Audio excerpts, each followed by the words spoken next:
অরিন্দম আচার্যের কাছে আসতে চাইবো। মূল বিষয় হচ্ছে শতদ্রু দত্তর অভিযোগগুলো শুধু দেখেন এবিপি আনন্দের মুখোমুখি হয়ে এই শতদ্রু দত্তই তো বারে বারে বলেছেন অ্যাক্রেডিটেশন কার্ড হোক বা ক্লোজ প্রক্সিমিটি কার্ড হোক বা অ্যাক্সেস কার্ড অনেক বেশি করে ছাপাতে বাধ্য করেছিলেন অরূপ বিশ্বাস। শুধু তাই নয়, অভিযোগটা শুনুন, শুধু সেইগুলো অরূপ বিশ্বাসকে দেওয়া এবং বাজারে বিক্রি করেছিলেন অরূপ বিশ্বাস, এই তো হচ্ছে অভিযোগ।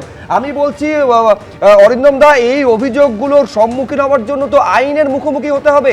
প্রাক্তন মন্ত্রী তিনি কেন পালিয়ে বেড়াচ্ছেন?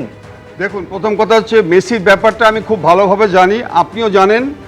আমি আপনাকে আজকে বলছি এই অরূপ বিশ্বাস এবং আপনার যে স্বরূপ বিশ্বাস এর কাণ্ড কারখানা শুধু একটাই বলছি। গতকালকে আমি টালিগঞ্জে গিয়েছিলাম একটা অনুষ্ঠানে, বিশ্বাস করবেন কিনা জানি না, ওখানকার সাধারণ মানুষ একটাই কথা বলেছিল, যেখানে মিসেস পাপিয়া অধিকারী যে জিতে যে খুন হয়ে যেত, তাকে খুন করে দিত। যে লড়াই করেছেন সাধারণ মানুষ, অন্য কেউ নয়, সাধারণ মানুষ রুখে দাঁড়িয়েছে।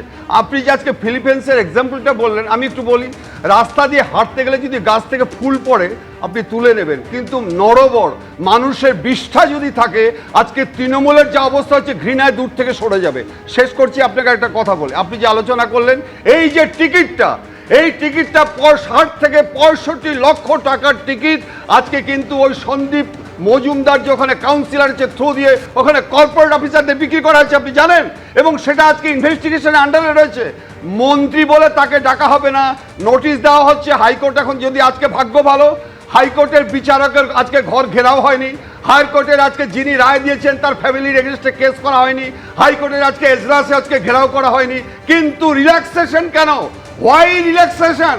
যে আজকে মন্ত্রী থাকুন, মাত্র দুজনের এগেনস্টে আজকে রিল্যাক্সেশন আছে, রাষ্ট্রপতি এবং গভর্নর।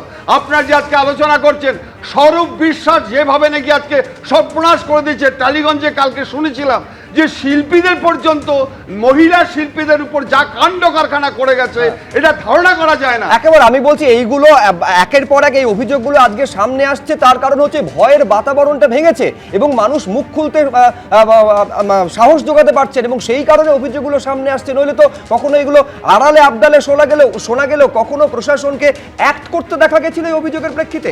একদিকে যখন অরূপ বিশ্বাস একাধিক মন্ত্রকের দায়িত্ব মমতা বন্দ্যোপাধ্যায় সরকারের আমলে সামলেছেন, তিনি যখন পালিয়ে বেড়াচ্ছেন এই ক্ষমতা থেকে রীতিমতন এনজয় করেছেন। মানে কতদিন তিনি দফতরে গেছেন হাতে গুনে বলা যাবে, প্রায় মমতা বন্দ্যোপাধ্যায়ের সঙ্গে দেখা যেত যেখানে তিনি যেতেন। আর অন্যদিকে অভিষেক বন্দ্যোপাধ্যায়, তাকেও আজকে তলব করেছিল সিআইডি, তিনি আজকে হাজিরা দেননি, আগামীকাল তাকে তলব ফের করা হয়েছে। আপনারা জানেন যে বিধায়কদের যে সই জালিয়াতির মামলা, সেই মামলায় আগামীকাল বিকেল 5টার মধ্যে ভবানী ভবনে হাজিরার জন্য সিআইডির টিম একেবারে বাড়িতে গিয়ে নোটিশ ধরিয়ে দিয়ে এসেছে। আজকে গড় হাজির ছিলেন অভিষেক বন্দ্যোপাধ্যায় এবং যেটা কারণ তিনি দেখিয়েছিলেন যে 10 তারিখে কলকাতা হাইকোর্টে মামলার শুনানি রয়েছে, সেই কারণে সময় চেয়েছিলেন, কিন্তু কোনো বাড়তি সময় দিতে রাজি নয় সিআইডি। আজকেও তিনি উপস্থিত ছিলেন না, তাকে দেখা গিয়েছিল যে বিরোধী জোটের যে বৈঠক চলছে দিল্লিতে, সেখানে। আজকে দেখা গেল কিছুক্ষণ আগে সিআইডির টিম, সিআইডির আধিকারিকরা তারা আসেন এবং 8 জন সদস্য তারা যখন আসেন তারা পুরোটাই ভিডিওগ্রাফি করেন এবং তারা নোটিশ ইতিমধ্যে দিয়ে গিয়েছিলেন। অভিষেক বন্দ্যোপাধ্যায় তিনি যেহেতু ছিলেন না, তার বাড়ির একজন সদস্য, একজন কর্মী, তার পরিচয় দিলেন তিনি এসে রিসিভ করে নিলেন সিআইডির দেওয়া নোটিশ এবং এই যে গেট, সেই গেট বন্ধ অবস্থায় ছিল।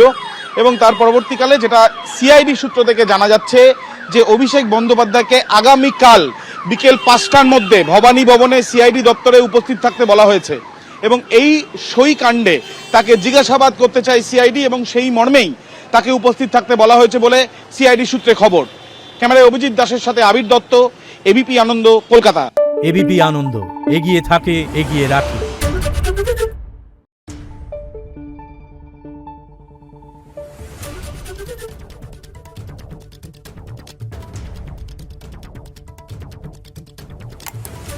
Thank you.